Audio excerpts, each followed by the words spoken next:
ನಾರಾಯಣಂ ನಮಸ್ಕೃತ್ಯ ನರಂ ಚೈವ ನರೋತ್ತಮಂ ದೇವೀಂ ಸರಸ್ವತೀಂ ವ್ಯಾಸಂ ತತೋ ಜಯಮುದೀರಯೇತ್. ಯುಧಿಷ್ಠಿರೋ ಧರ್ಮಮಯೋ ಮಹಾದ್ರುಮಃ ಸ್ಕಂದೋರ್ಜುನೋ ಭೀಮಸೇನೋಸ್ಯ ಶಾಖಾಃ ಮಾದ್ರೀ ಸುತೌ ಪುಷ್ಪಫಲೆ ಸಮೃದ್ಧೆ ಮೂಲಂ ಕೃಷ್ಣ ಬ್ರಹ್ಮ ಚ ಬ್ರಾಹ್ಮಣಾಶ್ಚ. ಅಭಿಮತ ವಾಹಿನಿಯ ಎಲ್ಲ ವೀಕ್ಷಕರುಗಳಿಗೂ ಕೂಡ ನಮಸ್ಕಾರಗಳು. ನಾವು ಮಹಾಭಾರತದ ಸರಣಿ ಚಿಂತನೆಯಲ್ಲಿದ್ದೇವೆ. ಈಗ ಪಾಂಡವರು ಹಾಗೂ ಕೌರವರ ಮಧ್ಯದಲ್ಲಿ ಏನೆಲ್ಲ ಘಟನೆಗಳು ನಡೀತಾ ಇದೆ, ಕೌರವರಿಗೆ ಪಾಂಡವರ ಮೇಲೆ ಈರ್ಷ್ಯೆ ಅಸೂಯೆ ಅಂತ ಹೇಳುವಂಥದ್ದು ಹೆಚ್ಚಾಗ್ತಾ ಇದೆ. ಈ ಎಲ್ಲ ಭಾಗಗಳನ್ನು ಕೂಡ ನಾವು ನೋಡ್ತಾ ಬಂದಿದ್ದೇವೆ. ಪಾಂಡವರ ಅಭಿವೃದ್ಧಿಯನ್ನು ಸಹಿಸಲಿಕ್ಕಾಗದೆ ದುರ್ಯೋಧನ ಪಾಂಡವರನ್ನು ಹೇಗಾದರೂ ಅವರ ತಾಯಿಯ ಸಹಿತ ಹತ್ಯೆ ಮಾಡಬೇಕು ಅಂತ ಹೇಳುವಂಥ ಆ ಒಂದು ಚಿಂತನೆಯನ್ನು ನಡೆಸಿದ್ದಾನೆ. ಅದಕ್ಕಾಗಿ ಒಂದು ಯೋಜನೆಯನ್ನು ರೂಪಿಸಿದ್ದಾನೆ. ತಂದೆಯ ಅಪ್ಪಣೆಯನ್ನು ಒಪ್ಪಿಗೆಯನ್ನೂ ಕೂಡ ಅದಕ್ಕಾಗಿ ಪಡ್ಕೊಂಡಿದ್ದಾನೆ, ತಂದೆಯಾದಂತಹ ಧೃತರಾಷ್ಟ್ರನದ್ದು.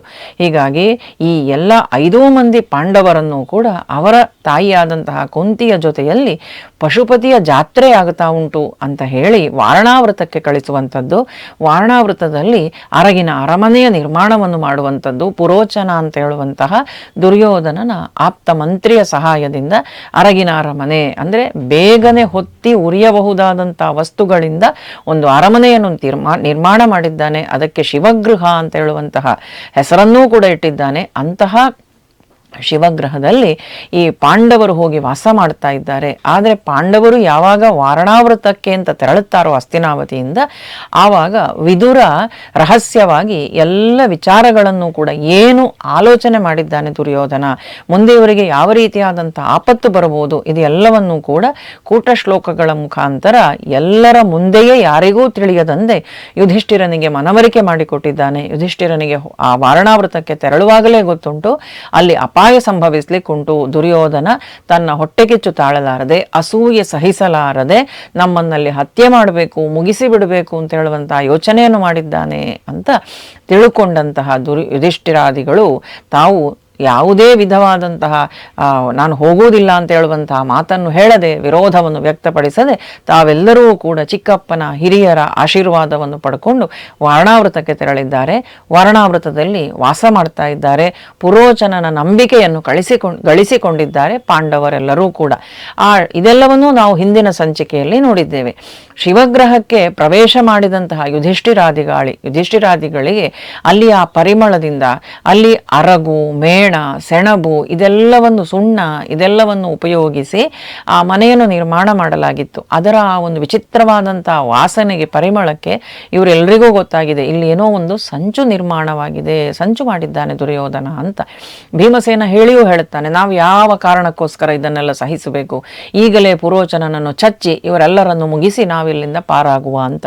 ಆದರೆ ಆವಾಗ ಧರ್ಮರಾಯ ಹೇಳುತ್ತಾನೆ, ದೊಡ್ಡವನಾದಂತಹ ಯುಧಿಷ್ಠಿರ, ಅವನು ಒಪ್ಪಿಗೆ ಕೊಡದೆ, ಅವನ ಅನುಮತಿ ಇಲ್ಲದೆ ಯಾವ ಕೆಲಸವನ್ನು ಕೂಡ ಉಳಿದ ಪಾಂಡವರು ಮಾಡುವುದಿಲ್ಲ. ಏನನ್ನು ಧರ್ಮರಾಯ ಹೇಳುತ್ತಾನೋ ಅವನ ಆಜ್ಞೆಯಂತೆ ಉಳಿದವರು ಮಾಡುವಂಥದ್ದು. ಯುಧಿಷ್ಠಿರ ಹೇಳುತ್ತಾನೆ, ಖಂಡಿತವಾಗಿಯೂ ಈಗ ನಾವು ಇಲ್ಲಿಂದ ತಪ್ಪಿಸಿಕೊಂಡು ಹೋಗುವಂತಿಲ್ಲ. ಯಾವ ರೀತಿಯಾಗಿ ದುರ್ಯೋಧನ ಯೋಜನೆ ಮಾಡಿದ್ದಾನೋ, ಎಂಥ ಪ್ಲಾನ್ ಅವನದ್ದುಂಟೋ ಹಾಗೇ ನಡೀತಾ ಬರಲಿ, ನೋಡುವ ಕೊನೆಯಲ್ಲಿ ಏನಾಗ್ತದೆ ಅಂತ ಚಿಕ್ಕಪ್ಪ ಎಂತೋ ಸಲಹೆ ಸೂಚನೆಯನ್ನು ಕೊಟ್ಟಿದ್ದಾನೆ. ಹೀಗಾಗಿ 1 ವರ್ಷಗಳ ಕಾಲ ಅದೆಲ್ಲವನ್ನು ಸಹಿಸ್ತಾ ಬಂದಿದ್ದಾರೆ. ಇದೇ ಸಮಯದಲ್ಲಿ ವಿದುರ ಮಿತ್ರನೊಬ್ಬ ಭೇಟಿಯಾಗಿದ್ದಾನೆ ಪಾಂಡವರನ್ನು. ಹಾಗೂ ಪಾಂಡವರಿಗೆ ತಾನು ತಿಳಿಸಿಕೊಡ್ತಾನೇನು ಅಂತ ಹೇಳಿದರೆ, ಒಂದು ಸುರಂಗ ಮಾರ್ಗವನ್ನು ಈ ವಾರಣಾವೃತದ ಈ ಮನೆಯಿಂದ, ಶಿವಗ್ರಹದಿಂದ, ಅರಗಿನ ಅರಮನೆಯಿಂದ ಹೊರಗಿನ ತನಕ ನಾನು ಸುರಂಗ ತೋಡಿಕೊಡುತ್ತೇನೆ ನಿಮಗೆ. ಯಾವಾಗ ಈ ಅರಗಿನ ಮನೆಗೆ ಬೆಂಕಿ ಬೀಳುತ್ತದೋ ಆಗ ಸುರಂಗದ ಮುಖಾಂತರವಾಗಿ ನೀವಿಲ್ಲಿಂದ ಪಾರಾಗಬಹುದು ಅಂತ ವಿದುರ ಮಿತ್ರ ಹೇಳುತ್ತಾನೆ. ಕಾಡಿನಲ್ಲಿ ಪಾಂಡವರು ಭೇಟಿಗೆ ಅಂತ ಹೋಗುವಾಗ ವಿದುರ ಕಳುಹಿಸಿದಂತಹ ಮಿತ್ರನೊಬ್ಬ ಅವರನ್ನು ಭೇಟಿಯಾಗಿ ಪಾಂಡವರಿಗೆ ಈ ವಿಚಾರವನ್ನೆಲ್ಲ ಹೇಳುತ್ತಾನೆ. ಹೀಗೆ ಆ ಅರಗಿನ ಅರಮನೆಯ ನಡುಮನೆಯಿಂದ ಹೊರ ಪ್ರಪಂಚಕ್ಕೆ ಒಂದು ಸುರಂಗ ನಿರ್ಮಾಣವಾಗಿರುತ್ತದೆ ರಹಸ್ಯವಾಗಿ. ಈ ವಿಚಾರ ಪುರೋಚನನಿಗೆ ತಿಳಿದು ಬರುವುದಿಲ್ಲ. ಪುರೋಚನ ಅಂದ್ಕೊಂಡಿದ್ದಾನೆ, ಇವರೆಲ್ಲರೂ ನನ್ನನ್ನು ನಂಬಿದ್ದಾರೆ, ನಾನಿವರಿಗೆ ಅತ್ಯಂತ ಯೋಗ್ಯ ಅಂತ ಇವರ ಕಣ್ಣಿಗೆ ನಾನು ಕಾಣ್ತಾ ಇದ್ದೇನೆ. ನನ್ನ ಯಾವ ಸಂಚೂ ಕೂಡ ಇವರಿಗೆ ಗೊತ್ತಾಗಲಿಲ್ಲ. ಅಲ್ಲದೆ ಈ ಮನೆಯೂ ಕೂಡ ಅರಗಿನ ಮನೆ, ಮೇಣದ ಮನೆ ಅಂತ ಹೇಳುವಂಥದ್ದು ಇವರಿಗೆ ಗೊತ್ತೇ ಆಗಲಿಲ್ಲ ಅಂತ ಹೇಳಿ ನನ್ನನ್ನು ನಂಬಿದ್ದಾರೆ ಇವರು ಅಂತ ಹೇಳಿ ಪುರೋಚನ ನಂಬಿದ್ದಾನೆ. ಆದರೆ ಇವರು ಸೂಕ್ತ ಸಮಯಕ್ಕಾಗಿ ಕಾಯ್ತಾ ಇದ್ದಾರೆ ಪಾಂಡವರು. ಪ್ರತಿದಿನ ಬೇಟೆಗೆ ಅಂತ ಕಾಡಿಗೆ ಹೋಗ್ತಾರೆ. ಕಾಡಿನಲ್ಲಿ ವಿದುರಮಿತ್ರನನ್ನು ಭೇಟಿಯಾಗ್ತಾರೆ. ಸುರಂಗದ ಕೆಲಸ ಎಲ್ಲಿವರೆಗೆ ಬಂತು ಅಂತ ತಿಳ್ಕೊಳ್ತಾರೆ. ಮರಳಿ ಬಂದು ಅರಮನೆಯಲ್ಲಿ ವಾಸವಾಗ್ತಾರೆ. ಪಶುಪತಿಯ ಉತ್ಸವ ನಡೆದಿದೆ, ಅದನ್ನೂ ನೋಡ್ತಾರೆ, ಆನಂದಿಸ್ತಾರೆ. ಹೀಗೆ ಕೆಲ ಕಾಲ ಕಳೆದಾಗ ಪುರೋಚನ ಅಂದ್ಕೊಳ್ತಾನೆ, ಹೋ ಇವರು ನನ್ನನ್ನು ನಂಬಿದ್ದಾರೆ, ಇನ್ನು ಸ್ವಲ್ಪ ದಿವಸಗಳಲ್ಲೇ ಈ ಅರಗಿನ ಅರಮನೆಗೆ ಬೆಂಕಿ ಇಟ್ಟು ನಾನು ತಪ್ಪಿಸಿಕೊಳ್ಬಹುದು, ದುರ್ಯೋಧನನಿಂದ ಹೇರಳವಾದಂತಹ ಬಹುಮಾನವನ್ನು ಪಡ್ಕೊಳ್ಬಹುದು ಅಂತ ಪುರೋಚನ ಪ್ಲಾನ್ ಮಾಡ್ತಾನೆ. ಇದೇ ಸಂದರ್ಭದಲ್ಲಿ ಯುಧಿಷ್ಠಿರ ಉಳಿದ ಪಾಂಡವರಲ್ಲಿ ಹೇಳುತ್ತಾನೆ ಏನು ಅಂತ ಹೇಳಿದ್ರೆ, ಈಗ ಪುರೋಚನ ನಮ್ಮನ್ನು ನಂಬಿದ್ದಾನೆ, ಇನ್ನು ಬಹಳ ಕಾಲ ಕಾಯ್ಲಿಕ್ಕಿಲ್ಲ. ಒಂದು ದಿವಸ ನಾವೇ ಈ ಅರಗಿನ ಅರಮನೆಗೆ ಬೆಂಕಿ ಇಟ್ಟು ಇದರ ಪಕ್ಕದಲ್ಲಿರುವಂಥ ಆಯುಧಾಗಾರಕ್ಕೂ ಬೆಂಕಿ ಇಟ್ಟು 5 ಪ್ರಾಣಿಗಳನ್ನು ನಮ್ಮ ಜಾಗದಲ್ಲಿ ಇಲ್ಲಿ ತಂದು ಹಾಕಿ ನಾವು ಸುರಂಗ ಮಾರ್ಗದ ಮುಖಾಂತರ ತಪ್ಪಿಸಿಕೊಳ್ಬೇಕು. ಯಾಕೆಂದರೆ ವಿದುರಮಿತ್ರ ಹೇಳಿದ್ದಾನೆ, ಈಗಾಗಲೇ ಸುರಂಗದ ಕಾರ್ಯ ಮುಗಿದಿದೆ, ಯಶಸ್ವಿಯಾಗಿ ಮುಗಿಸಿದ್ದಾನೆ, ಸುರಂಗ ಮಾಡಿಯಾಗಿದೆ. ಅರಗಿನ ಅರಮನೆಯ ನಡುಮನೆಯಿಂದ ಹೊರ ಪ್ರಪಂಚಕ್ಕೆ ಇವರು ಅತ್ಯಂತ ದೂರದಲ್ಲಿ ಹೋಗಿ ತಪ್ಪಿಸಿಕೊಳ್ಳಬಹುದು. ಆ ರೀತಿಯಾಗಿ ವ್ಯವಸ್ಥೆ ಮಾಡಿ ಆಗಿದೆ ವಿದುರಮಿತ್ರ. ಯುಧಿಷ್ಠಿರನ ಮಾತನ್ನು ಎಲ್ಲ ಪಾಂಡವರು ಕೂಡ ಉಳಿದವರು 4 ಜನ ಒಪ್ಪಿಕೊಳ್ಳುತ್ತಾರೆ. ಹೀಗೆ ಆ ದಿವಸ ರಾತ್ರಿ ವಿಶೇಷವಾದಂತಹ ಒಂದು ಎಲ್ಲ ಬ್ರಾಹ್ಮಣರಿಗೂ ಕೂಡ ವಿಶೇಷವಾದಂತಹ ಔತಣವನ್ನು ಏರ್ಪಾಡು ಮಾಡಿದ್ದಾಳೆ ಕುಂತಿ. ಅನೇಕ ಜನ ಬಂದಿದ್ದಾರೆ, ಪ್ರಜೆಗಳೂ ಬಂದಿದ್ದಾರೆ, ಹಸಿದವರೆಲ್ಲರೂ ಬಂದಿದ್ದಾರೆ. ಎಲ್ಲರಿಗೂ ಕೂಡ ವಿಶೇಷವಾದಂತಹ ಭಕ್ಷ್ಯಗಳು, ಭೋಜ್ಯಗಳು, ದಾನಗಳು, ದಕ್ಷಿಣೆಗಳು ಎಲ್ಲವನ್ನೂ ಕೂಡ ಕೊಟ್ಟಿದ್ದಾರೆ. ವಿಶೇಷವಾದಂಥ ಉತ್ಸವದ ಆಯೋಜನೆಯನ್ನು ಆ ದಿವಸ ಪುರೋಚನ ನಿರ್ಮಾಣ ಮಾಡಿದಂಥ ಆ ಲಾಕ್ಷಾಗೃಹದಲ್ಲಿ ಆ ಅರಗಿನ ಅರಮನೆಯಲ್ಲಿ ಏರ್ಪಡಿಸಿದ್ದಾರೆ ಪಾಂಡವರು. ಅದೇ ದಿವಸ ಅಲ್ಲಿಗೆ ಆ ಅರಗಿನ ಅರಮನೆಗೆ ಒಬ್ಬಳು ನಿಷಾದಿ ಬಂದಿದ್ದಾಳೆ. ನಿಷಾದಿ ಅಂತ ಹೇಳಿದರೆ ಬೇಡರ ಹೆಂಗಸು. ಅವಳು ತನ್ನ 5 ಜನ ಮಕ್ಕಳ ಜೊತೆಯಲ್ಲಿ ಅಲ್ಲಿಗೆ ಬಂದಿದ್ದಾಳೆ. ಬಂದವಳು ಈ ಪಾಂಡವರು ಆಯೋಜಿಸಿರುವಂತಹ ಈ ಉತ್ಸವದಲ್ಲಿ ಚೆನ್ನಾಗಿ ತಾವು ತಿಂದಿದ್ದಾರೆ, ಆನಂದ ಅನುಭವಿಸಿದ್ದಾರೆ, ಹೊಟ್ಟೆ ತುಂಬ ಔತಣವನ್ನು ಮಾಡಿ ಕೊನೆಗೆ ವಿಪರೀತ ಮದ್ಯವನ್ನು ಸೇವನೆ ಮಾಡಿದ್ದಾರೆ. ಮದ್ಯವನ್ನು ಸೇವನೆ ಮಾಡಿ ಅಲ್ಲಿಂದ ಹೊರಗೆ ಹೋಗ್ಲಿಕ್ಕಾಗದೇ ಇರುವಂತಹ ಸ್ಥಿತಿಗೆ ತಲುಪಿದ್ದಾರೆ ನಿಷಾದಿ ಮತ್ತವಳ 5 ಗಂಡು ಮಕ್ಕಳು. ಆ ರೀತಿ ವಿಪರೀತ ಮದ್ಯಪಾನವನ್ನು ಮಾಡಿ ತಾವು ಉನ್ಮತ್ತ ಸ್ಥಿತಿಯಲ್ಲಿ ಆ ಅರಗಿನ ಅರಮನೆಯೊಳಗೆ ಬಿದ್ದುಕೊಂಡಿದ್ದಾರೆ. ಈವಾಗ ಈ ಪುರೋಚನನೂ ಕೂಡ ಮಲಗಿದ್ದಾನೆ. ಈಗಲೇ ಮನೆಗೆ ಬೆಂಕಿ ಇಡಬೇಕು ಅಂತ ಪಾಂಡವರು ತೀರ್ಮಾನ ಮಾಡ್ತಾರೆ. ಭೀಮಸೇನನನ್ನು ಎಚ್ಚರಿಸಲಾಗ್ತದೆ. ಭೀಮಸೇನ ಹೋಗಿ ಪಕ್ಕದಲ್ಲೇ ಇದ್ದಂತಹ ಆಯುಧಾಗಾರಕ್ಕೆ ಬೆಂಕಿಯನ್ನಿಡ್ತಾನೆ. ಆಯುಧಗಳೆಲ್ಲವನ್ನು ಕೂಡ ಜೋಡಿಸಿಡುವಂತಹ ಒಂದು ದೊಡ್ಡ ಕೋಣೆ, ಆ ಆಯುಧಾಗಾರಕ್ಕೆ ಬೆಂಕಿಯನ್ನಿಡ್ತಾನೆ. ಪುರೋಚನನ ಮನೆಗೂ ಬೆಂಕಿಯನ್ನಿಡ್ತಾನೆ. ಜೊತೆಗೆ ಈ ತಾವು ವಾಸವಾಗಿದ್ದಂಥ ಅರಗಿನ ಮನೆಗೂ ಬೆಂಕಿಯನ್ನಿಟ್ಟು ತಾವು ಸುರಂಗದೊಳಕ್ಕೆ ಇಳಿದು ಬಿಡ್ತಾರೆ ಪಾಂಡವರು. ಈಗ ರಾತ್ರಿಯ ಹೊತ್ತು ದಗದಗನೆ ಅರಗಿನ ಅರಮನೆ ಹೊತ್ತಿ ಉರಿತಾ ಉಂಟು. ವಿಪರೀತವಾದಂತಹ ಗಾಳಿ ಬೀಸ್ತಾ ಉಂಟು. ಕಗ್ಗತ್ತಲಿನ ಆ ದಿವಸದ ರಾತ್ರಿ ಈ ಲಟಲಟ ಪಟಪಟ ಅಂತ ಹೇಳುವಂತಹ ಆ ಬೆಂಕಿ ಉರಿಯುವಂತಹ ಶಬ್ದ ಕೇಳಿ ಊರಿನ ಪ್ರಜೆಗಳೆಲ್ಲರೂ ಕೂಡ ಎಚ್ಚರಗೊಳ್ಳುತ್ತಾರೆ. ಇದೇನಪ್ಪ ಈ ರಾತ್ರಿಯಲ್ಲಿ ಈ ರೀತಿ ಬೆಂಕಿ ನರ್ತನ ಮಾಡ್ತಾ ಉಂಟು, ಎಲ್ಲಿ ಇದು ಶಬ್ದ ಅಂತ ನೋಡಿದರೆ ಅರಗಿನ ಅರಮನೆ, ಪಾಂಡವರ ಮನೆ, ಪಾಂಡವರ ಶಿವಗೃಹ ಹೊತ್ತಿ ಉರಿತಾ ಉಂಟು. ದೊಡ್ಡದಾಗಿ ಮುಗಿಲೆತ್ತರಕ್ಕೆ ವ್ಯಾಪಿಸಿರುವಂತಹ ಬೆಂಕಿ. ಯಾಕಂದರೆ ಪುರೋಚನ ಏನು ಚಿಕ್ಕ ಮನೆಯನ್ನು ನಿರ್ಮಾಣ ಮಾಡಿಕೊಡ್ಲಿಲ್ಲ, ಸಕಲ ಸೌಲಭ್ಯಗಳೂ ಇರುವಂತಹ ದೊಡ್ಡ ಅರಮನೆಯನ್ನು ನಿರ್ಮಾಣ ಮಾಡಿಕೊಟ್ಟಿದ್ದ. ಅರಮನೆ ದಗದಗನೆ ಹೊತ್ತಿ ಉರಿತಾ ಉಂಟು. ಪಾಂಡವರ ನಾಶವಾಗಿ ಹೋದ್ರು ಅಂತ ಪ್ರಜೆಗಳೆಲ್ಲರೂ ದುಃಖಿಸ್ತಾರೆ. ಅಯ್ಯೋ ಧೃತರಾಷ್ಟ್ರನ ದುರ್ಬುದ್ಧಿಯೇ, ದುರ್ಯೋಧನನ ದುರ್ಬುದ್ಧಿಯೇ, ಧರ್ಮಿಷ್ಠರಾದಂತಹ ಪಾಂಡವರನ್ನು ಸಜೀವವಾಗಿ ಹತ್ಯೆ ಮಾಡಿಬಿಟ್ಟ ಅಲ್ಲ, ಸುಟ್ಟು ಬಿಟ್ಟ ಅಲ್ಲ, ಈ ಒಂದು ಯೋಚನೆಯಿಂದಲೇ ಅವರನ್ನು ಇಲ್ಲಿಗೆ ಕರ್ಕೊಂಡು ಬಂದದ್ದು. ಪ್ರಜಾಜನಗಳು ಮಾತಾಡುವಂಥದ್ದು. ನಮಗೆಲ್ಲರಿಗೂ ಕೂಡ ಬರುವಾಗಲೇ ಗೊತ್ತಿತ್ತು, ಏನೋ ಒಂದು ಪ್ಲಾನ್ ಮಾಡಿಯೇ ಬಂದಿದ್ದಾರೆ ಇಲ್ಲಿಗೆ. ಇಲ್ಲದಿದ್ದರೆ ಹಸ್ತಿನಾವತಿಯಲ್ಲಿರಬೇಕಾದಂತಹ ಪಾಂಡುಪುತ್ರರು, ರಾಜಕುಮಾರರು ಯಾಕೆ ಈ ವಾರಣಾವೃತಕ್ಕೆ ಬರಬೇಕಾಗಿತ್ತು? ಅದು ಉತ್ಸವ ಮುಗಿಸಿ ಇಷ್ಟು ದಿನಗಳ ಕಾಲ ಇಲ್ಲೇ ಇರಬೇಕಾಗಿತ್ತು. ಏನೋ ಆಲೋಚನೆ ಮಾಡಿದ್ದಾರೆ, ಇವರದ್ದೇನೋ ಯೋಜನೆ ಉಂಟು. ಏನೇ ಇರಲಿ, ಪಾಂಡವರು ಸತ್ರು, ಈ ಪುರೋಚನ ಉಳಿಲಿಲ್ಲಲ್ಲ, ಈ ಪುರೋಚನನೂ ಕೂಡ ಬೆಂಕಿಯಲ್ಲಿಯೇ ಸುಟ್ಟು ಹೋಗಿದ್ದಾನೆ, ಪಾಪಿಗೆ ತಕ್ಕ ಶಿಕ್ಷೆಯಾಯಿತು ಅಂತ ಮಾತಾಡ್ತಾ ಇದ್ದಾರೆ. ರಾತ್ರಿ ಇಡೀ ಧೃತರಾಷ್ಟ್ರನಿಗೂ ದುರ್ಯೋಧನನಿಗೂ ಛೀಮಾರಿ ಹಾಕ್ತಾ ಇದ್ದಾರೆ. ಪಾಂಡವರಿಲ್ಲ ಅಲ್ಲ ಅಂತ ರೋಧಿಸ್ತಾ ಇದ್ದಾರೆ. ಅರಗಿನ ಅರಮನೆ ದಗದಗನೆ ಹೊತ್ತಿ ಉರಿತಾ ಉಂಟು. ಆವಾಗ ಪ್ರಜಾಜನರು ಪರಸ್ಪರ ಮಾತಾಡ್ಕೊಳ್ತಾರೆ, ಹೋಗಿ ಈ ಸುದ್ದಿಯನ್ನು ಧೃತರಾಷ್ಟ್ರನಿಗೆ ಮುಟ್ಟಿಸಬೇಕು, ಬೆಳಗಾಗ್ಲಿ ಅಂತ. ಬೆಳಗಾಯಿತು. ಬೆಳಗಾದ ತಕ್ಷಣ ಸ್ವಲ್ಪ ಪ್ರಯತ್ನ ಮಾಡ್ತಾರೆ. ಯಜ್ಞೇಶ್ವರ ಶಾಂತನಾಗಿದ್ದಾನೆ, ಈ ಹೊತ್ತಿಗೆ ಬೆಂಕಿ ಸ್ವಲ್ಪ ಶಾಂತವಾಗಿದೆ. ಈಗ ಒಳಗಡೆ ಹೋಗ್ತಾರೆ. ಸ್ವಲ್ಪ ಇದ್ದ ಬದ್ದ ಬೆಂಕಿಯನ್ನೆಲ್ಲ ಆರಿಸಿಬಿಟ್ಟಿದ್ದಾರೆ. ಒಳಗೆ ಹೋಗ್ತಾರೆ. ಒಳಗೆ ಹೋಗಿ ನೋಡುವಾಗ ಆ ನಿಷಾದಿ ಮತ್ತು ಅವಳ 5 ಮಕ್ಕಳು ಅಲ್ಲಿ ಸತ್ತು ಬಿದ್ದಿದ್ದಾರೆ.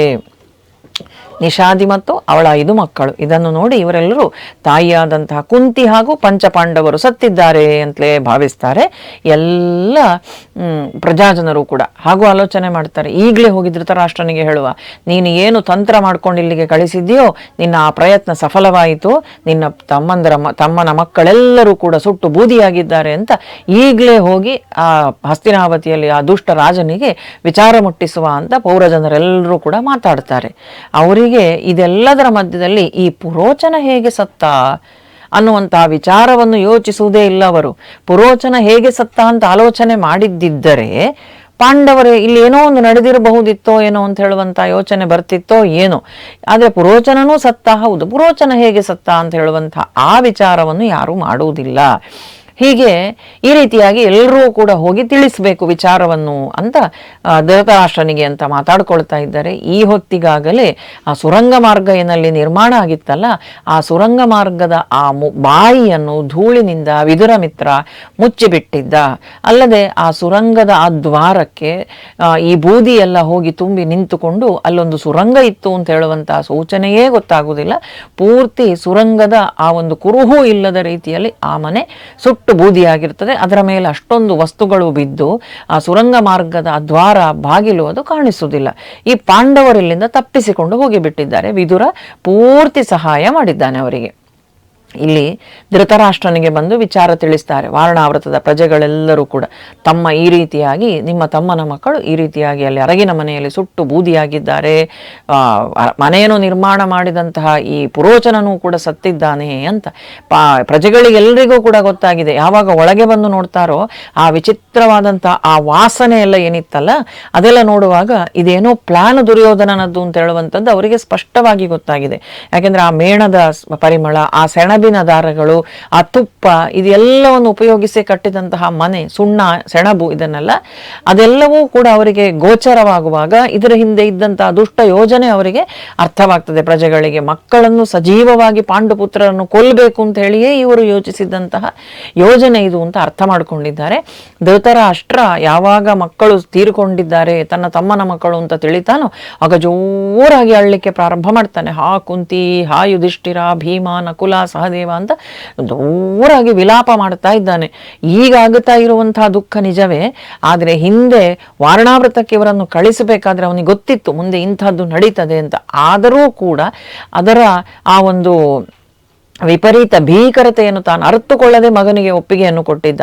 ಅದರ ಮೇಲೆ ಇಂಥದ್ದೊಂದು ಘೋರ ದುರಂತ ಅಲ್ಲಿ ನಡೀತದೆ ಅಂತ ಹೇಳುವಂಥದ್ರ ಪೂರ್ತಿ ಕಲ್ಪನೆ ಧೃತರಾಷ್ಟ್ರನಿಗೆ ಇತ್ತೋ ಗೊತ್ತಿಲ್ವೋ, ಅದು ಗೊತ್ತಿಲ್ಲ. ಇತ್ತೋ ಇಲ್ವೋ ಅಂತ ಹೇಳುವಂಥದ್ದು ಕೂಡ ಸ್ಪಷ್ಟವಾಗಿಲ್ಲ. ಅಂತೂ ಅವನನ್ನು ಮನವೊಲಿಸಿ ಏನೋ ಅಪಾಯ ಮಾಡ್ತಾರೆ ಅಂತ ಹೇಳುವಂಥದ್ದು ಧೃತರಾಷ್ಟ್ರನಿಗೆ ಗೊತ್ತಿತ್ತು. ಆದರೆ ಏನು ಅಂತ ಹೇಳುವಂಥದ್ದು ಸ್ಪಷ್ಟವಾಗಿ ಧೃತರಾಷ್ಟ್ರನಿಗೆ ಗೊತ್ತಿಲ್ಲ. ಈಗ ಇಲ್ಲಿ ಮಕ್ಕಳೇ ಸತ್ತು ಹೋಗಿದ್ದಾರೆ. ಕಳಿಸುವಾಗಲೇ ಆಲೋಚನೆ ಮಾಡಬೇಕಿತ್ತು ಅವನು, ಏನಾದರೂ ಒಂದು ತೊಂದರೆ ದುರ್ಯೋಧನ ಮಾಡಿದ್ರೆ ಅಂತ. ಆದರೆ ಪುತ್ರ ವ್ಯಾಮೋಹ, ಅದರಿಂದಲೂ ಅವನು ಅಂಧನಾಗಿದ್ದ, ಕಣ್ಣೆಂತೂ ಇಲ್ಲ ಬಿಡಿ. ಜೊತೆಗೆ ಪುತ್ರ ವ್ಯಾಮೋಹದಿಂದಲೂ ಅಂಧನಾಗಿ ಕಳಿಸಿಕೊಟ್ಟಿದ್ದ ಪಾಂಡವ ಪುತ್ರರನ್ನು. ಈಗ ಮಕ್ಕಳಿಲ್ಲ. ಕುಂತಿ, ಅಯ್ಯೋ ಕುಂತಿ, ನೀನು ಕಷ್ಟ ಬರುವಾಗ ಆಯ್ತಲ್ಲ ಅಂತ ಅಳುತ್ತಾನೆ, ದುಃಖಿಸ್ತಾನೆ, ಗೋಗರಿತಾನೆ ಈ ಧೃತರಾಷ್ಟ್ರ.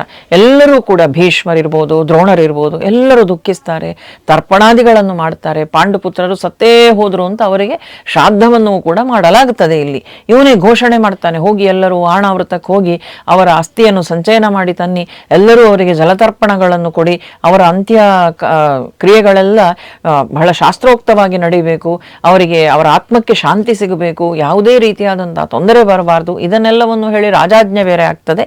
ವಿದುರನೂ ಕೂಡ ಹೊರಗಿನಿಂದ ನಟಿಸ್ತಾನೆ. ತಾನೂ ಕೂಡ ಮಕ್ಕಳನ್ನು ಕಳೆದುಕೊಂಡಂತಹ ದುಃಖದಲ್ಲಿ ಇರುವ ರೀತಿಯಲ್ಲಿ ತಾನು ನಟನೆಯನ್ನು ಮಾಡ್ತಾನೆ. ಆದರೆ ಅಂತರಂಗದಲ್ಲಿ ದುಃಖ ಇಲ್ಲ.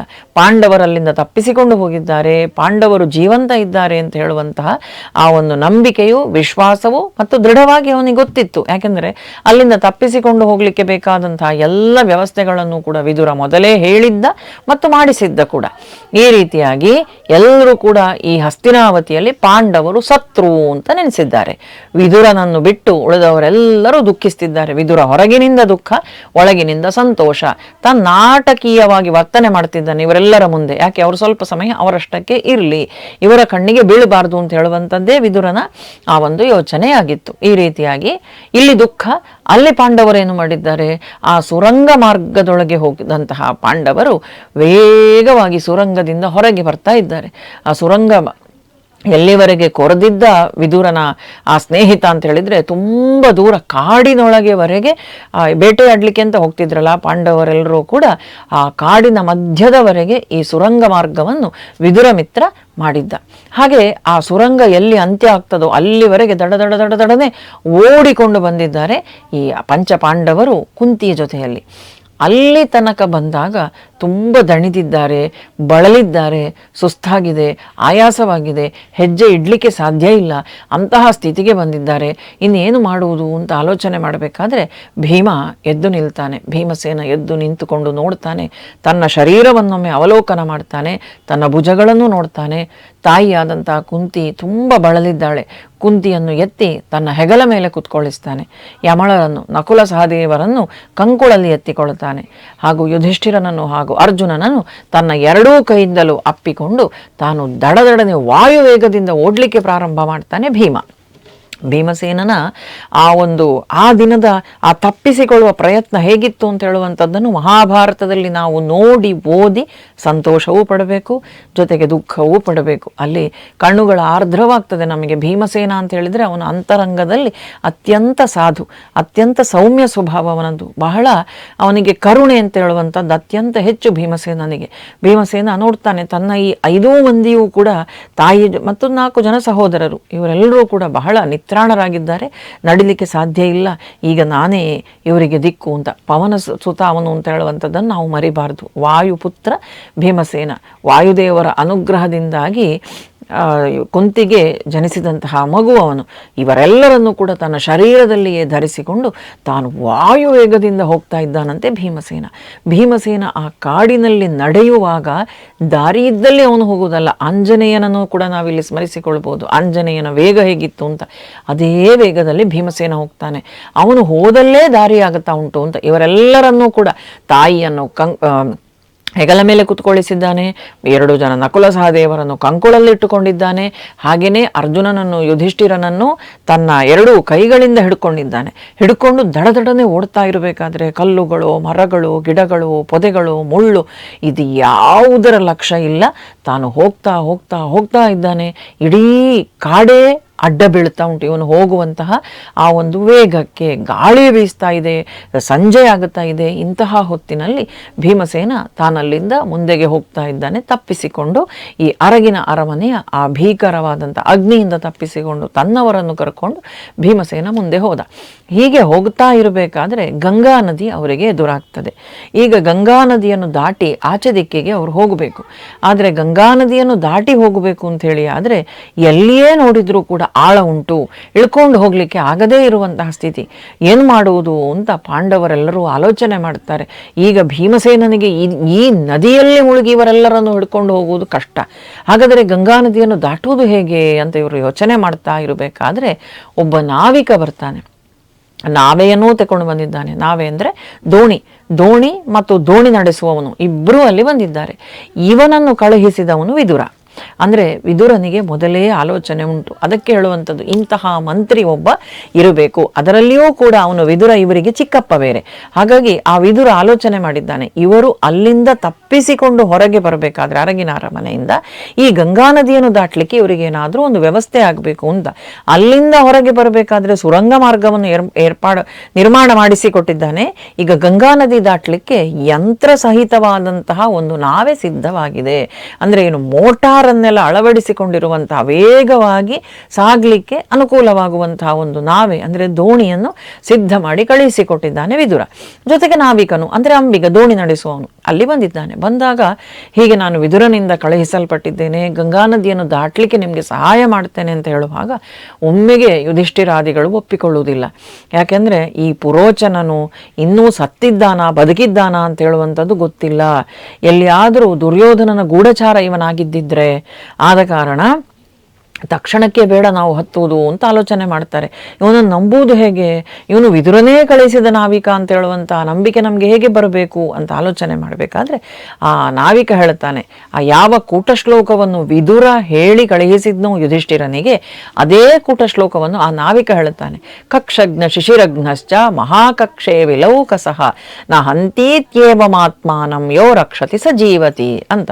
ಅಂದರೆ ಒಣಹುಲ್ಲನ್ನು ಪೊದರುಗಳನ್ನು ಸುಟ್ಟು ಹಾಕುವ ಶೀತವನ್ನು ಹೋಗಲಾಡಿಸುವಂಥ ಅಗ್ನಿಯು ಒಣಮರಗಳಿರುವ ಮಹಾರಣ್ಯವನ್ನೇ ವ್ಯಾಪಿಸಿಕೊಂಡಿದ್ದರೂ ಬಿಲದಲ್ಲಿರುವಂಥ ಇಲಿ ಹಾವು ಮುಂತಾದ ಪ್ರಾಣಿಗಳನ್ನು ಕೊಲ್ಲಲು ಸಮರ್ಥ ಆಗುವುದಿಲ್ಲ, ಸಮರ್ಥವಲ್ಲ ಅಂತ ರಹಸ್ಯವನ್ನು ಹೇಳಿ ಕಳಿಸಿದ್ದ ವಿದುರ. ಅಂದರೆ ಇಡೀ ಕಾಡನ್ನೇ ಸುಟ್ಟರೂ ಕೂಡ ಬಿಲದಲ್ಲಿರುವಂಥ ಇಲಿಯನ್ನೇನು ಮಾಡುವುದಿಲ್ಲ, ಅದು ಅಗ್ನಿ. ಹಾಗೇ ನೀವು ನಿಮ್ಮ ಮನೆಗೆ ಬೆಂಕಿ ಬಿದ್ದರೆ ಸುರಂಗದ ಮುಖಾಂತರ ತಪ್ಪಿಸಿಕೊಳ್ಳಿ ಅಂತ ಹೇಳುವಂಥ ಒಂದು ರಹಸ್ಯವನ್ನು ಸೂಕ್ಷ್ಮವಾಗಿ ಅವನಿಗೆ ಹೇಳಿಕೊಟ್ಟಿದ್ದ. ಅದನ್ನಿಲ್ಲಿ ನಾವಿಕನು ಯುಧಿಷ್ಠಿರನಲ್ಲಿ ಹೇಳುವಾಗ ಯುಧಿಷ್ಠಿರನಿಗೆ ಆವಾಗ ಮನವರಿಕೆ ಆಗ್ತದೆ. ಹೌದು, ಇವನು ವಿದುರನು ಕಳಿಸಿದಂತಹ ನಾವಿಕ ಅಂತ ತಿಳ್ಕೊಂಡು ಅವನನ್ನು ನಂಬಿ ಆ ದೋಣಿಯನ್ನು ಏರ್ತಾರೆ. ಅದು ಎಂತಹ ದೋಣಿ, ಯಂತ್ರವು ಇದ್ದಂತಹ ದೋಣಿ. ಈಗ ನಾವು ಆಲೋಚನೆ ಮಾಡಬೇಕು, ವಿದುರ ಎಂಥವನು ಮತ್ತು ವೇದವ್ಯಾಸರು ಆಗಿನ ಕಾಲದಲ್ಲಿ ಏನೆಲ್ಲ, ಈಗ ನಾವು ವಿಜ್ಞಾನ ತಂತ್ರಜ್ಞಾನ ಅಂತ ಹೇಳ್ತೇವೆ, ಇದೆಲ್ಲ ಆಗಿನ ಕಾಲಕ್ಕೂ ಇತ್ತು ನೋಡಿ. ಮಹಾಭಾರತ ನಮಗೆ ಅದರಲ್ಲೆಲ್ಲ ಹೇಳ್ತದೆ ಆಗಿನ ಕಾಲಕ್ಕೆ ಯಂತ್ರ ಇದ್ದಂತಹ ದೋಣಿ. ಆ ದೋಣಿ ಮನೋವೇಗದಲ್ಲಿ ಹೋಗುವಷ್ಟು ವೇಗವಾಗಿ ಹೋಗ್ತಿತ್ತಂತೆ, ತುಂಬ ವಾಯು ವೇಗದಲ್ಲಿ ಸಂಚರಿಸಿ ಅದು ಗುರಿಯನ್ನು ಮುಟ್ಟುತ್ತಿತ್ತಂತೆ. ಅಂತಹ ದೋಣಿ. ಆ ನಾವಿಕ ಹೇಳ್ತಾನೆ ಈ ಎಲ್ಲ ಮಾತನ್ನು, ಈ ದೋಣಿ ಸಾಮಾನ್ಯವಾದದ್ದಲ್ಲ, ಇದು ಈಗ ವಾಯು ವೇಗದಲ್ಲಿ ಹೋಗಿ ನಿಮ್ಮನ್ನು ಗಂಗಾ ನದಿಯನ್ನು ದಾಟಿಸಿ ಬಿಡುತ್ತದೆ. ಯಾಕೆಂದರೆ ಅಂತಹ ವಿಶೇಷವಾದಂತಹ ಯಂತ್ರವನ್ನು ಇದರೊಳಗೆ ಅಳವಡಿಸಲಾಗಿದೆ ಅಂತ. ಈಗ ನಾವು ಮಹಾಭಾರತ ಕಾಲಕ್ಕೆ ನೋಡಿದರೆ ಈಗ ಏನು ಟೆಸ್ಟ್ ಟ್ಯೂಬು ಬೇಬಿ, ಪ್ರಣಾಳ ಶಿಶುಗಳು ಅಂತೆಲ್ಲ ಹೇಳುತ್ತೇವೆ, ಇದೆಲ್ಲವೂ ಕೂಡ ಆಗಿನ ಕಾಲಕ್ಕೆ ಆಗಿತ್ತು ನೋಡಿ. ಗಾಂಧಾರಿಯ ಹೊಟ್ಟೆಯಿಂದ ಆ ಒಂದು ಮಾಂಸದ ಮುದ್ದೆ ಕೆಳಗೆ ಬಿದ್ದಾಗ ಅದನ್ನು ತುಂಡು ತುಂಡು ಮಾಡಿ 100 ಮಡಕೆಗಳಲ್ಲಿ ಸಂಗ್ರಹಿಸಿ ಇಟ್ಟು ಅದಕ್ಕೆ ಅಲ್ಲಿಯೇ ಜೀವವನ್ನು ಕೊಟ್ಟು ಅಲ್ಲಿಯೇ ಶಿಶು ಆಗುವ ರೀತಿಯಲ್ಲಿ ಮಾಡಿದ್ರಲ್ಲ ವ್ಯಾಸರು. ಅಂದರೆ ಪ್ರಣಾಳ ಶಿಶುವಿನ ಪ್ರಯೋಗ ಮಹಾಭಾರತ ಕಾಲದಲ್ಲೇ ಆಗಿತ್ತಲ್ಲ. ಅದೇ ರೀತಿಯಾಗಿ ಇಲ್ಲಿ ನೋಡಿ, ಯಂತ್ರ ನಿರ್ಮಿತವಾದಂತಹ, ಯಂತ್ರ ಎಲ್ಲ ಇರುವಂತಹ ಒಂದು ದೋಣಿ, ಯಂತ್ರ ಅಳವಡಿಸಲಾಗಿದ್ದಂತಹ ದೋಣಿ, ಅದು ವಾಯುವೇಗದಿಂದ ಹೋಗ್ತಾ ಇತ್ತು. ಅಂದರೆ ಇದೆಲ್ಲ ಈಗ ಅಲ್ಲ, ಆಗಿನ ಕಾಲದಲ್ಲೇ ಇತ್ತು. ಈಗ ಎಲ್ಲ ಒಬ್ಬೊಬ್ಬರು ಅದನ್ನು ಕಂಡು ಹಿಡಿದು ಪುಷ್ಪಕ ವಿಮಾನ, ರಾಮಾಯಣ ಕಾಲದಲ್ಲೇ ಪುಷ್ಪಕ ವಿಮಾನ ಇತ್ತು. ಈಗ ನಾವು ಅದನ್ನು ರೈಟ್ ಸಹೋದರರು ಕಂಡು ಹಿಡಿದ್ರು ಅಂತ ನಾವು ಇದನ್ನೆಲ್ಲವನ್ನು ಕೂಡ ಬೇರೆಯವರಿಗೆ ಅದರ ಒಂದು ಏನು ಕ್ರೆಡಿಟ್ ಅನ್ನು ಕೊಟ್ಟು ಬಿಡ್ತೇವೆ ನಾವು. ಆದರೆ ಇದು ಮುಖ್ಯವಾಗಿ ನಮ್ಮ ಪುರಾಣ ಕಾಲದಲ್ಲೇ ಇತ್ತು. ನಮ್ಮ ಋಷಿ ಮುನಿಗಳು, ದೇವತೆಗಳು ಇದನ್ನೆಲ್ಲ ತಮ್ಮ ಜೀವನದಲ್ಲಿ ತಮ್ಮ ಸೌಕರ್ಯಕ್ಕಾಗಿ ಬಳಸಿಕೊಂಡಿದ್ರು. ಅದನ್ನೆಲ್ಲ ಮರಿತೇವೆ ನಾವು. ಯಾಕೆಂದ್ರೆ ನಮ್ಮ ಈ ಒಂದು ಸನಾತನ ಧರ್ಮ ಅಂತ ಹೇಳುವಂಥದ್ದು, ನಮ್ಮ ಈ ಭಾರತದ ಪರಂಪರೆ ಅಂತ ಹೇಳುವಂಥದ್ದು, ಸ್ವತಃ ಇಲ್ಲಿ ಅಮೂಲ್ಯವಾದಂತಹ ನಿಧಿಗಳು ಉಂಟು. ಆದರೆ ನಮಗೆ ಇದೆಲ್ಲ ಗೊತ್ತಿಲ್ಲ. ಇದೊಂದು ರೀತಿ ನಾನು ಯಾವಾಗಲೂ ಹೇಳುವುದುಂಟು, ನಾವು ಖಜಾನೆಯ ಮೇಲೆ ಕೂತಿದ್ದೇವೆ, ನಮ್ಮಲ್ಲಿ ಅಷ್ಟೊಂದು ವಿಚಾರಗಳುಂಟು, ಅಷ್ಟೊಂದು ತಿಳುವಳಿಕೆಗಳುಂಟು, ಜ್ಞಾನಗಳು ಉಂಟು. ಆದರೆ ಇದೆಲ್ಲವನ್ನು ಬಿಟ್ಟು ನಾವು ಅಲ್ಲೆಲ್ಲೋ ಪಕ್ಕದ ಮನೆಯಲ್ಲಿ ಹೋಗಿ ಭಿಕ್ಷೆ ಬೇಡ್ತಾ ಇದ್ದೇವೆ, ಅಲ್ಲಿಂದ ಏನೋ ಒಂದು ನಮಗೆ ಬೇಕು ಅಂತ. ಅಲ್ಲಿ ಅಲ್ಲ, ಹುಡುಕಿದ್ರೆ ನಮ್ಮಲ್ಲಿಯೇ ಉಂಟು ಅದಕ್ಕಿಂತ ಶ್ರೇಷ್ಠವಾದದ್ದು. ಹಾಗೆ ಮಹಾಭಾರತ ಕಾಲದಲ್ಲೇ ಇತ್ತು ನೋಡಿ. ಅದು ಕೂಡ ಅವನು ಮಂತ್ರಿ ಅಂಥವನು ವಿದುರ, ಪ್ರತಿಯೊಂದನ್ನೂ ತಿಳಿತಾ ಇದ್ದಂಥವನು ಮಂತ್ರಿ ಹೇಗೆ ಅಂತ ಹೇಳಿದರೆ ಕೇವಲ ಹಣಕಾಸು ವ್ಯವಸ್ಥೆಯನ್ನು ಮಾತ್ರ ನೋಡುವುದಲ್ಲ, ಶತ್ರುವಿನ ಮನಸ್ಥಿತಿ ಹೇಗಿರ್ತದೆ ಅಂತ ತಿಳ್ಕೊಂಡು ಅದಕ್ಕೆ ಬೇಕಾದಂತಹ ವ್ಯವಸ್ಥೆಯನ್ನು ಮಾಡಿಕೊಟ್ಟ ನೋಡಿ ಪಾಂಡುಪುತ್ರರಿಗೆ. ಹಾಗಾಗಿ ಅಲ್ಲದೆ ಆಗಿನ ಕಾಲದಲ್ಲಿದ್ದಂಥ ಆ ಗೂಢಚಾರ ವ್ಯವಸ್ಥೆ ಹೇಗಿತ್ತು ನೋಡಿ. ಯಾಕಂದರೆ ಬಂದು ಗೂಢಚಾರ ದುರ್ಯೋಧನನಿಗೆ ಹೇಳಲಿಲ್ಲ, ವಿದುರ ಕಳುಹಿಸಿಕೊಟ್ಟಂತಹ ಗೂಢಚಾರರು ವಿದುರನಿಗೆ ನಿಯತ್ತಾಗಿದ್ರು. ಅಲ್ಲಿ ಸುರಂಗ ಮಾರ್ಗವನ್ನು ಮಾಡ್ತಾ ಇದ್ದಂತಹ ಆ ವಿದುರ ಮಿತ್ರ ಬಂದು ಅಲ್ಲಿ ದುರ್ಯೋಧನನಿಗೆ ಹೋಗಿ ಹೇಳಲಿಲ್ಲ. ಈ ರೀತಿಯಾದಂತಹ ಕೆಟ್ಟ ಮನುಷ್ಯರು ಆಗಿನ ಕಾಲಕ್ಕೆ ಇರಲಿಲ್ಲ. ಗೂಢಚಾರರಲ್ಲಿ ಅಂತಹ ನಿಷ್ಠಾವಂತರಿದ್ರು, ಅಂಥವರನ್ನೇ ಗೂಢಚಾರರಾಗಿ ಆವಾಗ ನೇಮಿಸಿಕೊಳ್ತಾ ಇದ್ದು. ಅದರಲ್ಲೂ ವಿದುರನ ಗೂಢಚಾರರು ಅಂತ ಹೇಳಿದರೆ, ವಿದುರ ಅಂತ ಹೇಳಿದರೆ ಅವನು ಯಮಧರ್ಮರಾಯನ ಅಂಶ ಅಂತ ಹೇಳುವಂಥದ್ದನ್ನು ನಾವು ಹಿಂದೆ ನೋಡಿದ್ದೇವೆ. ಧರ್ಮರಾಯ ಅಂತ ಹೇಳಿದರೆ ಆ ಧರ್ಮರಾಯ ತಪ್ಪು ಮಾಡುವುದಿಲ್ಲ, ಅವನಿಗೆ ಧರ್ಮಪ್ರಜ್ಞೆ ಅಂತ ಹೇಳುವಂಥದ್ದು ಇರ್ತದೆ. ಮಹಾಭಾರತದಲ್ಲಿ ಯಮಧರ್ಮನ 2 ರೂಪಗಳನ್ನು ನಾವು ನೋಡ್ತೇವೆ. 2 ರೂಪದಲ್ಲಿ ಮಹಾಭಾರತದಲ್ಲಿ ಯಮಧರ್ಮ, ಒಂದು ಯುಧಿಷ್ಠಿರನಾಗಿ ಸಾಕ್ಷಾತ್, ಇನ್ನೊಂದು ವಿದುರನಾಗಿ. ಹೀಗೆ ಈ ರೀತಿಯಾಗಿ ನಾವೆಯ ಮುಖಾಂತರ ಪಾಂಡವರನ್ನು ಗಂಗಾ ನದಿಯಿಂದ ಆಚೆಗೆ ದಾಟಿಸಿ ಬಿಡ್ತಾನೆ ಆ ನಾವಿಕ. ಮತ್ತು ಅವರಿಗೆ ಶುಭಾಶಂಸನೆಗಳನ್ನೆಲ್ಲ ಮಾಡಿ ಅವರಿಗೆ ಆಶೀರ್ವಾದ ಮಾಡಿ ವಿದುರ ಹೇಳಿದಂತಹ ಕೆಲವೊಂದಷ್ಟು ಮಾತುಗಳನ್ನೆಲ್ಲ ಈ ರಾಜಕುಮಾರರಿಗೆ ಹೇಳಿ, ನಿಮ್ಮ ನೆತ್ತಿಯನ್ನು ನಿಮ್ಮ ಚಿಕ್ಕಪ್ಪ ಅಘ್ರಾಣಿಸಿದ್ದಾರೆ, ನಿಮಗೆ ಆಶೀರ್ವಾದಗಳನ್ನು ಮಾಡಿದ್ದಾರೆ, ನಿಮಗೆ ಶುಭಾಶಂಸನೆಗಳನ್ನು ಕಳುಹಿಸಿಕೊಟ್ಟಿದ್ದಾರೆ ಅಂತೆಲ್ಲ ಅವರಿಗೆ ಹರಸಿ, ನಿಮ್ಮ ಮುಂದಿನ ದಾರಿಯನ್ನು ನೀವು ಹೋಗಿ ನಕ್ಷತ್ರಗಳನ್ನು ನೋಡಿಕೊಂಡು ನೀವು ತೆರಳಬೇಕು ಅಂತೆಲ್ಲ ಅವರಿಗೆ ಸೂಚನೆಯನ್ನು ಕೊಟ್ಟು, ಅವರಿಂದಲೂ ಕೂಡ ಚಿಕ್ಕಪ್ಪನಿಗೆ ಕೆಲವೊಂದಷ್ಟು ವಿಶೇಷವಾದಂತಹ ವಿಚಾರಗಳನ್ನು ತಿಳಿಸಿಕೊಡ್ತಾರೆ ಪಾಂಡವರು. ಅದೆಲ್ಲವನ್ನೂ ಪಡ್ಕೊಂಡಂತಹ ಆ ನಾವಿಕ ಅಲ್ಲಿಂದ ತಾನು ಮರಳಿ ಹೋಗ್ತಾನೆ ಹಸ್ತಿನಾವತಿಯ ಕಡೆಗೆ. ಈಗ ದಟ್ಟವಾದಂತಹ ಕಾಡಿಗೆ ಬಂದಿದ್ದಾರೆ ಪಾಂಡವರು. ಕತ್ತಲೆ ಆಗ್ತಾ ಉಂಟು. ಅತ್ಯಂತ ಘನಘೋರವಾದಂತಹ ಸಂದರ್ಭ ಮಾತ್ರ ಇದೆಲ್ಲ ನಾವು ಮಹಾಭಾರತದಲ್ಲಿ ನೋಡ್ತೇವೆ. ನಮ್ಮ ಜೀವನದಲ್ಲೇ ಬರುವಂತಹ ಕಷ್ಟಗಳು, ದುಃಖಗಳು, ನೋವುಗಳು ದೊಡ್ಡದು ಅಂತ ಭಾವಿಸ್ತೇವೆ ನಾವು. ಆದರೆ ಪಾಂಡವರ ಜೀವನದಲ್ಲಿ ನೋಡಿದರೆ ಅವರು ಸುಖಪಟ್ಟದ್ದು ಅಂತ ಹೇಳುವಂಥದ್ದು ಬಹಳ ಕಡಿಮೆ, ಇಲ್ವೇನೋ ಅಂತ ಹೇಳ್ಬೋದು ನಾವು. ಇಷ್ಟರವರೆಗೂ ನಾವು ನೋಡಿದೆವು. ಅವರು ಹುಟ್ಟಿದಾಗಲೇ ತಂದೆಯನ್ನು ಕಳ್ಕೊಳ್ತಾರೆ. ಪಾಂಡು ಮಹಾರಾಜ ಇನ್ನಿಲ್ಲವಾಗ್ತಾನೆ. ಇನ್ನೆಲ್ಲ ಮಕ್ಕಳು ಚಿಕ್ಕ ಚಿಕ್ಕ ಮಕ್ಕಳಿರಬೇಕಾದ್ರೆ ಅಲ್ಲಿಂದ ಭೀಷ್ಮಾಚಾರ್ಯರ ಪ್ರೀತಿಯಲ್ಲಿ ಇನ್ನೇನು ಹಸ್ತಿನಾವತಿಗೆ ಬಂದು ಬೆಳಿತಿದ್ದಾರೆ ಅಂತ ಆಗುವಾಗ ಅಲ್ಲಿಯೂ ಅವರನ್ನು ಪ್ರೀತಿಯಿಂದ ಕಂಡವರು ಭೀಷ್ಮಾಚಾರ್ಯರು ಒಬ್ಬರೇ. ಉಳಿದವರೆಲ್ಲರೂ ಕೂಡ ಅವರನ್ನು ತಾತ್ಸಾರ ಮಾಡಿದವರೇ. ಕುಂತಿಗೆ ದುಃಖವೇ, ನೋವೇ ಪಾಪ. ಹೀಗಿದ್ದಂತಹ ಪಾಂಡವರು ಅಲ್ಲಿ ಅವನ ಆ ಹೊಟ್ಟೆ ಕಿಚ್ಚಿಗೆ ತುತ್ತಾಗಿ ಅರಗಿನ ಅರಮನೆಗೆ ಬರಬೇಕಾಗಿ ಬಂದು ಅಲ್ಲಿಯೂ ಕೂಡ ತನ್ನ ಸ್ವಂತದವರೇ ತಮ್ಮನ್ನು ಕೊಲ್ಲಿಕ್ಕೆ ಅಂತ ಈ ರೀತಿ ಇಷ್ಟು ದೊಡ್ಡ ಪ್ರಯತ್ನ ಪಟ್ಟಾಗ ಅದೆಷ್ಟು ನೊಂದಿರಬಹುದು ಆ ಜೀವಗಳು ಅಲ್ವಾ. ಹಾಗಾಗಿ ಭಗವಂತನ ಸಾನ್ನಿಧ್ಯ ಅವರಿಗೆ ಸಿಕ್ಕಿದ್ರೂ ಕೂಡ ಅವರೆಲ್ಲರೂ ಕೂಡ ಕಷ್ಟವನ್ನು ಪಡಬೇಕಾಗ್ತದೆ. ಆದರೆ ಅಂತ್ಯದಲ್ಲಿ ಜಯ ಸಿಗ್ತದೆ ಅಂತ. ಆದರೆ ಕಷ್ಟವೇ ಇಲ್ಲದೆ ಇದ್ದಂತಹ ಜೀವನ ಅದು ಯಾರಿಗೂ ಕೂಡ ಸಿಗುವುದಿಲ್ಲ ನೋಡಿ. ಎಲ್ರಿಗೂ ಈ ಪಾಂಡವರು ಪಟ್ಟಂತಹ ಪಾಡನ್ನು ನಾವು ಗಮನಿಸುವಾಗ, ರಾಮಾಯಣದಲ್ಲಿ ಶ್ರೀರಾಮಚಂದ್ರ ಸ್ವಾಮಿಯೇ ಅನುಭವಿಸಿದಂತಹ ಕಷ್ಟವನ್ನು ನೋಡುವಾಗ ಈ ಮನುಷ್ಯ ಶರೀರವನ್ನು, ಮಾನವ ಶರೀರವನ್ನು ಧರಿಸಿಕೊಂಡು ಬಂದಿದ್ದೇವೆ ಅಂತೇಳಿ ಆದರೆ ಕಷ್ಟಗಳು, ಕಾರ್ಪಣ್ಯಗಳು ಸಹಜ. ಇವುಗಳ ಮಧ್ಯದಲ್ಲಿಯೇ ಮರಳಿ ಅರಳುವಂತಹ ಸ್ಥಿತಿಗೆ ನಾವು ಬರಬೇಕು. ಮನಸ್ಸನ್ನು ಆ ಸ್ಥಿತಿಗೆ ನಾವು ಸಿದ್ಧ ಮಾಡಿಟ್ಟುಕೊಳ್ಬೇಕು ಅಂತ ಹೇಳುವಂಥದ್ದು ಸತ್ಯ. ಈ ರೀತಿಯಾಗಿ ಅವನು ಬಂದು ಬಿಟ್ಟು ಹೋಗಿದ್ದಾನೆ. ನಾವಿಕ ಹಾಗೂ ಇವರು ದಟ್ಟವಾದಂತಹ ಗುಂಡಾರಣ್ಯಕ್ಕೆ ಬಂದಿದ್ದಾರೆ. ಇಲ್ಲಿ ಬರಬೇಕಾದ್ರೆ ಎಲ್ಲರೂ ದಣಿದಿದ್ದಾರೆ. ಯಾರಿಗೂ ಮಾತಾಡಲಿಕ್ಕೂ ಆಗದೇ ಇರುವಂತಹ ಸ್ಥಿತಿ. ಇಷ್ಟು ಹೊತ್ತು ನಡೆದುಕೊಂಡು ಬಂದದ್ದು, ಕರ್ಕೊಂಡು ಬಂದದ್ದು ಭೀಮಸೇನನಾಗಿದ್ದರೂ ಕೂಡ ಸುಸ್ತಾಗಿದ್ದಾರೆ. ಎಲ್ಲರೂ ಕೂಡ ನಿತ್ರಾಣರಾಗಿ ಹೋಗಿದ್ದಾರೆ. ಮತ್ತೆ ಹಿಂದಿನಂತೆಯೇ ಅವರನ್ನು ತನ್ನ ಶರೀರಗಳಲ್ಲಿ ಎತ್ತಿಕೊಂಡು ಭೀಮಸೇನ ನಡೆದಿದ್ದಾನೆ. ನಡೆದು ಮುಂದೆ ಬರ್ತಾ ಇದ್ದ ಹಾಗೆ ಒಂದು ದೊಡ್ಡದಾದಂತಹ ಕಾಡಿನೊಳಗಡೆ ಇದ್ದಾರೆ ಇವರು. ಎಲ್ಲ ಕಡೆ ಕತ್ತಲು, ಕ್ರೂರ ಮೃಗಗಳು ಎಲ್ಲ ತುಂಬಿಕೊಂಡಿರುವಂತಹ ವಿಚಿತ್ರವಾದಂತಹ ಕಾಡು ಅಂತ ಹೇಳಿದರೆ ಈಗ ನಾವು ನೋಡುವಂತಹ ಕಾಡು ಅಲ್ಲ. ಅತ್ಯಂತ ದಟ್ಟವಾದಂತಹ, ಘೋರವಾದಂತಹ, ಕ್ರೂರವಾದ ಕಾಡು ಮೃಗಗಳೆಲ್ಲ ತುಂಬಿರುವಂತಹ ಅಂತಹ ನಿಬಿಡವಾದಂತಹ ಆ ಕಾಡಿಗೆ ಬಂದಿದ್ದಾರೆ. ದಟ್ಟವಾದ ಕಾಡು. ರಾತ್ರಿಯ ಹೊತ್ತು ಒಂದು ಆಲದ ಮರದ ಬುಡದಲ್ಲಿ ಭೀಮಸೇನ ಈ 5 ಜನರನ್ನು ಇಳಿಸಿದ್ದಾನೆ. ತಾಯಿಯಾದಂತಹ ಕುಂತಿ ಅತ್ಯಂತ ಬಾಯಾರಿಕೆಯಿಂದ ಬಳಲಿದ್ದಾಳೆ. ನೀರು ಬೇಕು ಅಂತ ತಾಯಿ ಕೇಳುತ್ತಾಳೆ. ಆವಾಗ ಎಲ್ಲಿ ನೀರು ಉಂಟು ಅಂತ ಈ ಭೀಮಸೇನ ನೋಡುವಂತಹ ಸಂದರ್ಭ. ಯುಧಿಷ್ಠಿರ ಹೇಳುತ್ತಾನೆ, ನೋಡಪ್ಪ ಅಮ್ಮ ದಣಿದಿದ್ದಾಳೆ, ಎಲ್ಲಿಯಾದರೂ ನೀರಿದ್ದರೆ ತೆಗೆದುಕೊಂಡು ಬಾ ಅಂತ.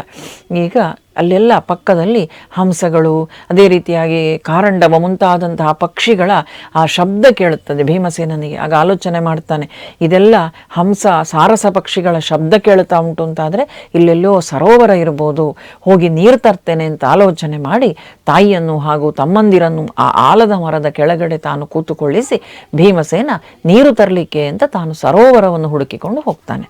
ಇಲ್ಲಿಂದ ಮುಂದೆ ಭೀಮಸೇನ ನೀರು ಹೇಗೆ ತರ್ತಾನೆ, ಪಾಂಡವರು ಎಲ್ಲಿ ಹೋಗಿ ತಲುಪಿದ್ರು, ಆ ಭೀಮಸೇನನ ಮನಸ್ಸಿನ ದುಃಖವನ್ನು ನಾವು ನೋಡಬೇಕು. ಎಷ್ಟೊಂದು ಆಂತರ್ಯದಲ್ಲಿ ಒಳ್ಳೆಯವನು ಮತ್ತು ಹೆಣ್ಮನಸ್ಸು ಅವನದ್ದು ಅಂತ ಹೇಳುವಂಥದ್ದು. ಇದೆಲ್ಲವನ್ನು ಕೂಡ ಮುಂದಿನ ಸಂಚಿಕೆಯಲ್ಲಿ ನೋಡುವ. ಎಲ್ಲರಿಗೂ ಕೂಡ ಶುಭವಾಗಲಿ, ಮಂಗಳವಾಗಲಿ. ಶ್ರೀಕೃಷ್ಣ ಅರ್ಪಣಮಸ್ತು.